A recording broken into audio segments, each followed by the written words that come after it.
మూడవ ముద్రణకు ముందు మాట. 1976 మార్చిలో ఈ గ్రంథం మూడవ ముద్రణకు వెళ్ళేటప్పటికి ప్రపంచవ్యాప్తంగా ఆల్కహాలిక్స్ అనానిమస్ సభ్యుల మొత్తం సంఖ్య 10 లక్షలు దాటిందని, 28,000కు మించి గ్రూపులు 90 దేశాలలో సమావేశమవుతూ ఉంటాయని అంచనా వేయబడింది.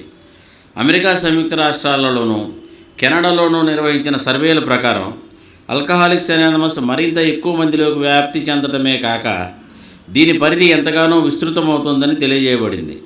మొత్తం సభ్యులలో 4వ వంతు మంది మహిళలు ఉన్నారు. కొత్తగా చేరే సభ్యుల్లో వీరి సంఖ్య 3వ వంతు ఉంది.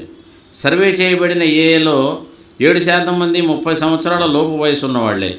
వాళ్లలో ఎక్కువ మంది 20 వయసులో లోపు ఉంటారు.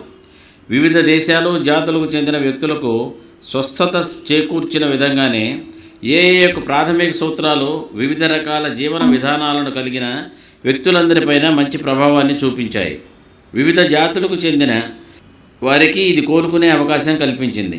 మొత్తం కార్యాచరణను క్లుప్తంగా వివరించే 12 సోపానాలు ఒక దేశంలో లాస్ దోసి ప్యాసపస్ అని, మరొక దేశంలో లెస్ డౌసి ఇటేప్స్ అని పిలువబడుతుంటాయి. కానీ అవన్నీ కోలుకునే దిశలో మొట్టమొదటి ఆల్కహాలిక్స్ అనానిమస్ సభ్యులచే వెలుగులోకి తీసుకురాబడిన మార్గాన్ని అనుసరిస్తున్నాయి. ఈ మిత్రమండలి పరిమాణం, పరిధి ఇంతగా విస్తరించినప్పటికీ కూడా దాని ముఖ్య సూత్రం తేలికైనది, వ్యక్తిగతమైనది. ప్రతిరోజు ప్రపంచంలో ఎక్కడో ఒక చోట ఒక త్రాగుబోతు మరొక త్రాగుబోతుతో తన అనుభవం, శక్తి, ఆశలను పంచుకున్నప్పుడు స్వస్థత మొదలవుతూనే ఉంటుంది. 1988 నాటికి ఈ గ్రూపుల సంఖ్య 1,766 దాటి 145 దేశాలకు విస్తరించింది. 1998లో 3వ వంతు వారు మహిళలు, 88% మంది 30 ఆ వయసులోపు వారు. డాక్టర్ గారి అభిప్రాయం. ఈ గ్రంథంలో వివరించబడిన స్వస్థతా ప్రణాళిక యొక్క వైద్యపరమైన అంచనా గురించి పాఠకులు కుతూహలాన్ని కలిగి ఉంటారని ఆల్కహాలిక్స్ అనానిమస్ సభ్యులమైన మేము విశ్వసిస్తున్నాము. మా సభ్యులు పడిన కష్టాల, బాధలతో పరిచయం కలిగి ఉండి మేము తిరిగి ఆరోగ్యవంతులం అవడానికి సాక్షిభూతులైన వైద్యుల నుండి నమ్మకాన్ని కలిగించే సాక్ష్యాధార వివరణ తప్పనిసరిగా అవసరం. దేశవ్యాప్తంగా ప్రాచుర్యాన్ని పొందిన ఒక పెద్ద హాస్పిటల్లో మద్యానికి, మత్తుమందులకి అలవాటు పడిన వారికి చికిత్స చేయడంలో ప్రత్యేకతను సంచరించుకొని మంచి పేరు సంపాదించుకున్న ప్రధాన ఫిజిషియన్ ఒకరు ఆల్కహాలిక్స్ అనానిమస్కి ఈ క్రింది లేఖను ఇచ్చారు. ఈ విషయం సంబంధించిన ఎవరికైనా నాకు త్రాగుబోతుతనం చికిత్సకు సంబంధించి ఎన్నో సంవత్సరాలుగా విశేషంగా పనిచేసిన అనుభవం ఉంది. 1934 సంవత్సరం చివరి భాగంలో నేను ఒక రోగిని చూడవలసి వచ్చింది. అతను మంచి అర్జనా సామర్థ్యం కలిగిన సమర్థుడైన వ్యాపారవేత్త అయినప్పటికీ అతను ఏమాత్రం కూడా కోలుకునే ఆశ లేని తాగుబోతు రకంగా నేను భావించాను. మూడవసారి అతనికి వైద్యం చేస్తున్న సందర్భంలో కోలుకోవడానికి దోహదపడే కొన్ని విధానాల ఎడల అతను కొంత అవగాహన భావాన్ని పొందాడు. వారు కూడా ఇంకా ఇతరుల విషయంలో అలాగే చేయవలసిన అవసరాన్ని నొక్కి వక్కాణిస్తూ తన పునరావాసంలో భాగంగా తన భావన, కల్పాలను ఇతర త్రాగుబోతులకు వివరించడం ప్రారంభించారు. వారు ఇంకా ఇతరులతో అలాగే తప్పక చేయాలనే అభిప్రాయం వారిలో కలిగించాడు. త్వరితగతిలో పెరుగుతున్న ఈ వ్యక్తుల్లో మరియు వీరి కుటుంబాల మిత్రమండలికి ఈ విధానం ఒక ఆధారంగా రూపొందింది. ఇతనితో పాటు మరో 100 మందికి పైగా ఇతరులు కోలుకోవడం జరిగింది. ఇతర పద్ధతులన్నీ పూర్తిగా విఫలమైపోయిన ఈ కోవకు చెందిన వందలాది త్రాగుబోతుల గురించి నాకు వ్యక్తిగతంగా తెలుసు. ఈ విషయాలన్నీ వైద్యపరంగా ఎంతో ప్రాముఖ్యత కలిగిన వాస్తవాలుగా గోచరిస్తాయి. ఎందువలనగా త్వరితగతిన అభివృద్ధి కావడానికి అవసరమైన అసాధారణమైన అవకాశాలు తనలో స్వాభావికంగా గల ఈ బృందం త్రాగుబోతు తన యొక్క చరిత్రలో ఒక కొత్త శాఖాన్ని ప్రారంభించగలదు.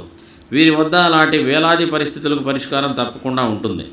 వారి గురించి వారు వివరించే ఏ విషయం మీదనైనా సరే మీరు తప్పనిసరిగా ఆధారపడవచ్చు. ఇట్లు విలియం డి సిల్క్వర్త్ ఎండి. మా కోరిక మీద ఈ లేఖను మాకు అందించిన ఈ ఫిజిషియన్ మా మీద దయతో ఆయన భావాలను మీరు తర్వాత చదివే మరొక ప్రకటనలో మరింత విస్తృతంగా వివరించారు. త్రాగుబోతుతనం చిత్రహింసకు గురి అయిన మేము ఒక త్రాగుబోతు యొక్క మనస్సులాగే అతని శరీరంలో కూడా అసాధారణ స్థితిలో ఉంటుందన్న విషయాన్ని మేము నమ్మి తీరాలని ఆ ప్రకటనలో ఆయన స్పష్టపరిచారు. జీవితాన్ని కేవలం తప్పుగా అన్వయించుకోవటం వలననే మేము త్రాగుడును నియంత్రణ చేసుకోలేకపోయామని, వాస్తవంకు ఎంతో దూరంగా మేము బతుకుతున్నామని, మానసిక లోటుపాట్లకు గురి అయి ఉన్నామని, మా గురించి చేసిన వ్యాఖ్యలు మమ్మల్ని సంతృప్తిపరచలేకపోయాయి. ఈ విషయాలు కొంతవరకు వాస్తవమే. మాలోని కొంతమంది విషయంలో చాలా మేరకు వాస్తవం. అయితే మా శరీరాలు కూడా అలాగే జబ్బుపడ్డాయన్నది మా గట్టి నమ్మకం. ఈ శారీరక అంశాన్ని విస్మరించి చేసే ఏ తాగుబోతు వర్ణనైనా అసంపూర్తిగా ఉంటుందని మా నమ్మకం. ఆల్కహాల్ మా వంటికి సరిపడదు అనే డాక్టర్ గారి సిద్ధాంతం మా కుతూహలం కలిగిస్తుంది. ఆ విషయంలో ఏమీ తెలియని వారం కాబట్టి ఆ సిద్ధాంత పట్టుత్వం విషయంలో మా అభిప్రాయం విలువ కొంచెం మాత్రమే. కానీ మాజీ సమస్యాత్మక తాగుబోతులుగా ఆయన అభిప్రాయం అర్థవంతమైందిగా అనిపిస్తుందని మాత్రం చెప్పగలం. మేము మరే విధంగా సమర్థించలేని చాలా విషయాలను ఇది వివరిస్తుంది.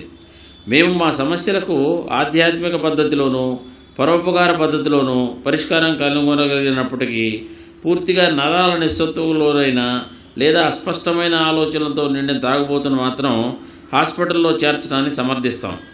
ఒక వ్యక్తిని సమీపించే ముందు అతని మెదడులో ఎలాంటి పూర్వ ఆలోచనలు లేకుండా చేయడం అవసరమన్నది స్పష్టం.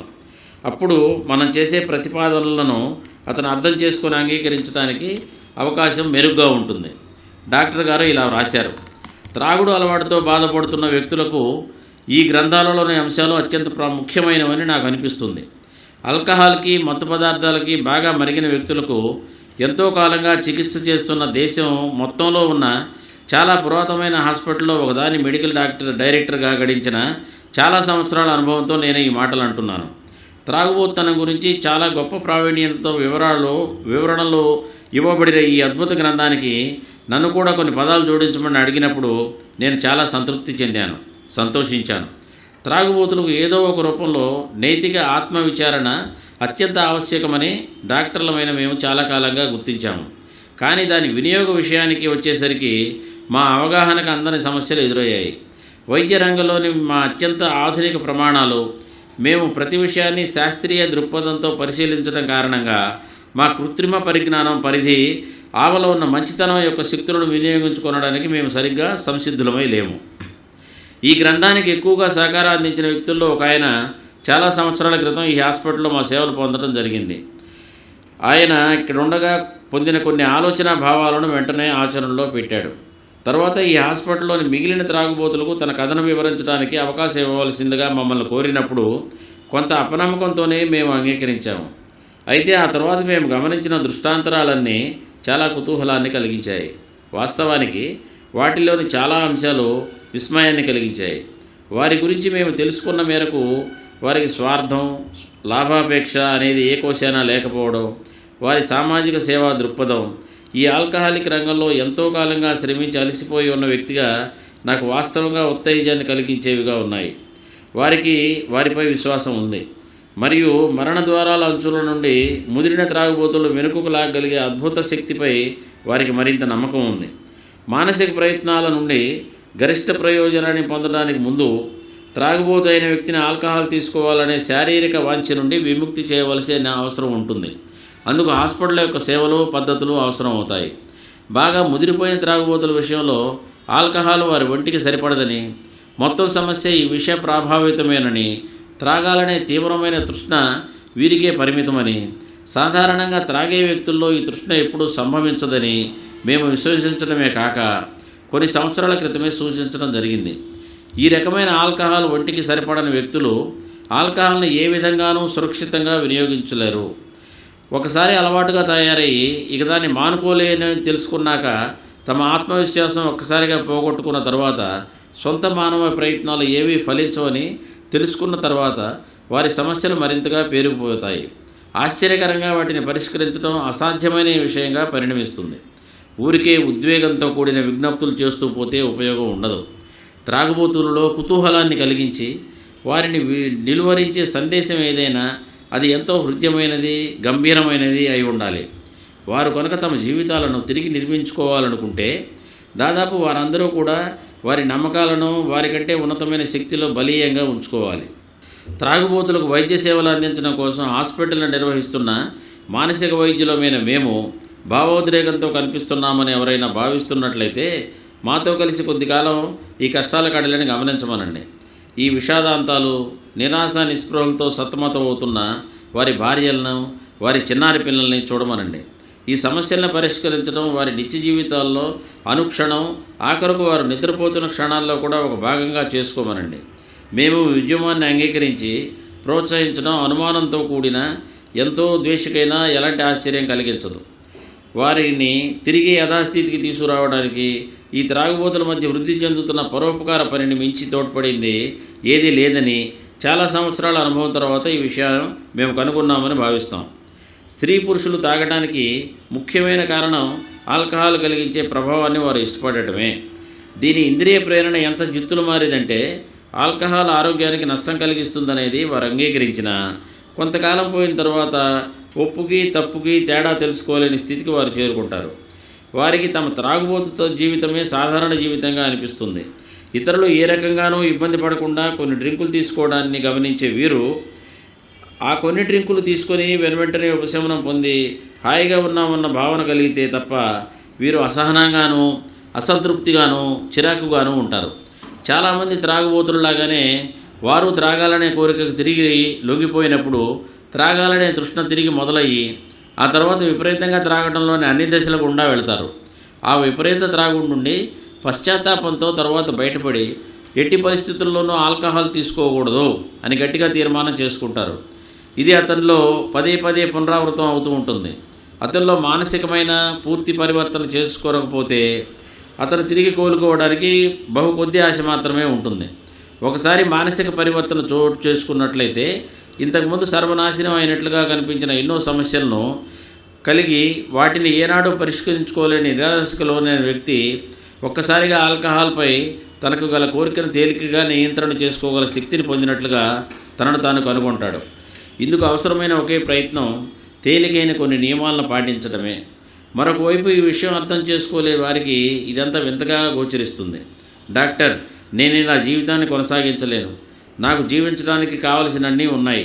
నేను త్రాగటం ఎట్టి పరిస్థితుల్లోనూ ఆపేయాలి, కానీ ఆపలేకపోతున్నాను. మీరు నాకు తప్పకుండా సహాయం చేయాలి అంటూ ఎంతోమంది నిజాయితీతో, నిరాశతో నా వద్ద రోధించారు. ఇలాంటి సమస్య ఎదురైనప్పుడు డాక్టర్ తనకు తాను నిజాయితీగా ఆలోచిస్తే తన వద్ద ఈ సమస్యను పరిష్కరించడానికి తనకి శక్తి లేదని అంగీకరిస్తాడు. డాక్టరు తన సర్వశక్తిలో ఉపయోగించినప్పటికీ తరచుగా అది సరిపోదు. తప్పనిసరిగా అవసరమైన మానసిక మార్పు పొందాలంటే మానవ శక్తి మించిన మరొక శక్తి ఏదైనా అవసరమని భావించవలసి ఉంటుంది. మానసిక వైద్యం ద్వారా కోలుకుంటున్న వ్యక్తుల సంఖ్య సరిపడినంత ఉన్నప్పటికీ సమస్య పైన మొత్తంగా మా ప్రభావం కొంచెమేనని వైద్యులమైన మేమందరం ఒప్పుకోవాల్సిందే.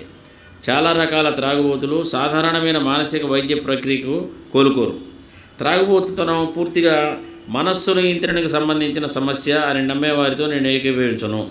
ఉదాహరణకు, నాకు తెలిసిన వ్యక్తులు కొంతమంది ఏదో ఒక సమస్య పైన కానీ వ్యాపార ఒప్పందం విషయంలో కానీ ఎన్నో నెలల పాటు శ్రమించిన వారు ఉన్నారు.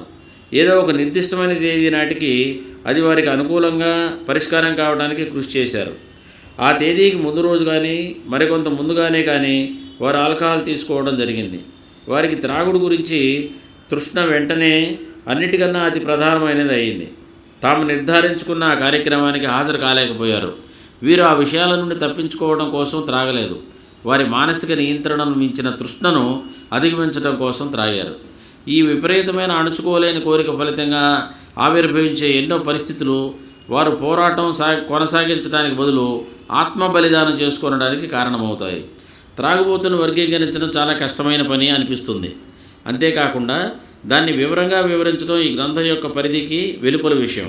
అయితే కొంతమంది భావోద్వేగంతో నిలకడలేని మనస్తత్వం కలవారు ఉన్నారు. ఇటువంటి వారిని మేము బాగా ఎరుగుదాము. వాళ్ళు ఎప్పుడు శాశ్వతంగా త్రాగుడుకు దూరంగా ఉండాలి అని ఎంతో పశ్చాత్తాపంతో ఎన్నో తీర్మానాలను చేసుకుంటారు, కానీ నిర్ణయం మాత్రం తీసుకోరు. తను త్రాగలేదు అనే విషయాన్ని అంగీకరించలేని తరహా వ్యక్తి ఉంటాడు. అనేక రకాలుగా త్రాగడానికి ఉపాయాలు ఆలోచిస్తాడు.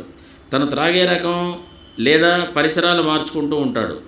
మరొక రకం వ్యక్తి తాను కొంతకాలం పాటు ఆల్కహాల్కి పూర్తిగా దూరంగా ఉన్న తర్వాత ఎలాంటి ప్రమాదం లేకుండా తను త్రాగలను అని విశ్వసిస్తాడు. పిచ్చి భ్రమతో ఎల్లవేళలా నిస్పృహకు లోనైన రకం కొందరు ఉంటారు. అతను బహుశా తన స్నేహితులకు కూడా ఏమాత్రం అర్థం కాడు. అలాంటి వ్యక్తి గురించి పూర్తిగా ఒక అధ్యాయమే రాయవచ్చు. ఆల్కహాల్ ప్రభావం వారి మీద ఉన్నప్పుడు తప్ప మిగిలిన ప్రతి సందర్భంలోనూ మామూలుగా వ్యవహరించే రకం వారు కొందరు ఉంటారు. వారు తరచుగా తగినంత సామర్థ్యం, తెలివితేటలు కలిగి ఉండే స్నేహ స్వభావాలు. వీరితో పాటు ఎంతోమంది ఒక ఉమ్మడి రోగ లక్షణాన్ని కలిగి ఉంటారు. అదేమిటంటే ఉత్పాతమైన కోరిక మొదలైతే కానీ వీరు త్రాగటం ప్రారంభించరు. మేము పేర్కొన్న విధంగా ఆల్కహాల్ సరిపడని భౌతిక లక్షణమే ఈ ఉత్పాతమైన కోరికకు ప్రేరణమై వీరిని మిగతా వారి నుండి భిన్నమైన వ్యక్తులుగా విడదీస్తుంది. మాకు పరిచయం ఉన్న ఏ వైద్య పద్ధతి ద్వారా కూడా ఈ ఉత్పాతమైన కోరిక సమస్యను శాశ్వతంగా నిర్మూలించడం జరగలేదు. పూర్తిగా ఆల్కహాల్కు దూరంగా ఉండటమే మేము సూచించవలసినటువంటి ఏకైక పరిష్కారం. ఇది వెంటనే మమ్మల్ని ఉద్రేకపూరితమైన వాగ్వివాదం ప్రారంభించడానికి దారితీస్తుంది. ఈ సమస్యల గురించి అనుకూలంగానూ ప్రతికూలంగానూ కూడా ఎంతో రాయటం జరిగింది. కానీ వైద్యుల సాధారణ అభిప్రాయం మాత్రం ముదిరిపోయిన చాలామంది త్రాగుబోతులకు అంతమే గతి అని. దీనికి పరిష్కారం ఏమిటి? బహుశా ఈ ప్రశ్నకు నా అనుభవాన్ని ఒకదానిని వివరించడం ద్వారా నేను సమాధానం చెప్పగలనేమో. ఈ అనుభవానికి సరిగ్గా 1 ఏడాది ముందు బాగా ముదిరిపోయిన ఒక త్రాగుబోతుని చికిత్స నిమిత్తం నా వద్దకు తీసుకురావడం జరిగింది. అతను ఉదరకోశ రక్తస్రావ వ్యాధి నుండి కొద్దిగా కోలుకున్నాడు. కానీ మానసికంగా మాత్రం చరమస్థాయికి చేరుకొని ఉన్నట్టు కనిపించాడు. జీవితంలో విలువైన ప్రతిదీ అతను పోగొట్టుకున్నాడు. కేవలం త్రాగటం కోసం మాత్రమే ప్రస్తుతం జీవిస్తున్నట్లుగా చెప్పవచ్చు. తన విషయంలో ఏమాత్రం ఆశ లేదని అతను నిస్సంకోచంగా నమ్మాడు, అంగీకరించాడు. ఆల్కహాల్ని వదిలించిన తర్వాత అతను మెదడుకు ఏ విధమైన శాశ్వతమైన హాని జరగలేదని గ్రహించడం జరిగింది. ఈ గ్రంథంలో వివరించిన ప్రణాళికను అతను అంగీకరించడం జరిగింది. 1 సంవత్సరం తరువాత అతను నన్ను కలవటానికి వచ్చినప్పుడు నాకు ఇంత అనుభూతి కలిగింది. అతని పేరుతో సహా నాకు బాగా తెలుసు. కొంతవరకు పోల్చుకోగలిగాను. కానీ పోలిక అంతటితో ఆగిపోయింది. వణుకుతూ నిరాశతో నరాలనిస్తూ ఉండే వ్యక్తి ఆత్మవిశ్వాసం పెంపొందించుకొని దర్శనమిచ్చాడు. అతనితో కొద్దిసేపు మాట్లాడాను. కానీ అతను నాకు ఇంతకు పూర్వం పరిచయం ఉన్న వ్యక్తి అని నేను నమ్మలేకపోయాను. నాకు అతను కొత్త వ్యక్తిలా అనిపించాడు. అతను వెళ్ళిపోయాడు. ఆ తర్వాత అతను తిరిగి ఆల్కహాల్ తీసుకోకుండా చాలా కాలం గడిచిపోయింది. నాకు మానసిక ఉల్లాసం కావలసి వచ్చినప్పుడు న్యూయార్క్లో మంచి పేరు గడించిన వైద్యుడు ఒక ఆయన తీసుకొచ్చిన మరొక రోగి గురించి జ్ఞప్తికి తెచ్చుకుంటూ ఉంటాను. అతను తన రోగ నిర్ధారణ తానే చేసుకున్నాడు. తన స్థితి నిరాశాజనకంగా అని నిర్ణయించుకొని చనిపోదామనే నిర్ణయంతో పాడుపడిన ఒక గోదావరిలో దాక్కున్నాడు. అతని కోసం వెతికే వారి కంటపడి రక్షించబడ్డాడు. పూర్తి నిరాశమయ స్థితిలో ఉన్న అతనిని నా వద్దకు తీసుకొచ్చారు. అతనికి అవసరమైన పునరావాసం సమకూర్చబడిన తర్వాత అతను నాతో మాట్లాడుతూ ఇప్పటివరకు ఎవరికీ సాధ్యం కానీ భవిష్యత్తులో ఇంకెప్పుడు ఆల్కహాల్ ముట్టకూడదనే మనోనిశ్చయాన్ని తనలో కలిగించగలనని నేను తనకి హామీ ఇవ్వలేని పక్షంలో చికిత్స చేయడం వృధా ప్రయాసాన్ని మొహమాటం లేకుండా అన్నాడు. అతని త్రాగుడు సమస్య ఎంతో క్లిష్టమైంది. అతనిలోని నిస్పృహ ఎంతో కఠినమైనది. అప్పట్లో మేము నైతిక మానసిక ఆత్మశోధన అని పిలిచేది మాత్రమే. అతనికి ఉన్న ఒకే ఒక ఆశ అని మేము భావించాము. అయితే ఇది కూడా ఏమాత్రమైనా ప్రభావం చూపించగలదా అని మాకు సందేహం కలిగింది. అయితే అతను ఈ గ్రంథంలోని ఆలోచనలకు పూర్తిగా ఆధీనుడైపోయాడు. చాలా సంవత్సరాలుగా అతను తిరిగి ఒక్కసారి కూడా తాగలేదు. అతడిని నేను అప్పుడప్పుడు చూస్తుంటాను. అతను ప్రతి ఒక్కరూ కలుసుకొనగోరే మానవ ప్రతిరూపానికి ఒక ప్రత్యేకగా అనిపిస్తుంటాడు. ఈ గ్రంథాన్ని పరిపూర్ణంగా చదవమని నేను ప్రతి త్రాగుబోతుకి మనఃపూర్వకంగా సలహా ఇస్తున్నాను. బహుశా అతను మొదట్లో తిరస్కరించిన ఆ తర్వాత భగవంతుణ్ణి ప్రార్థించడం మొదలుపెట్టవచ్చు.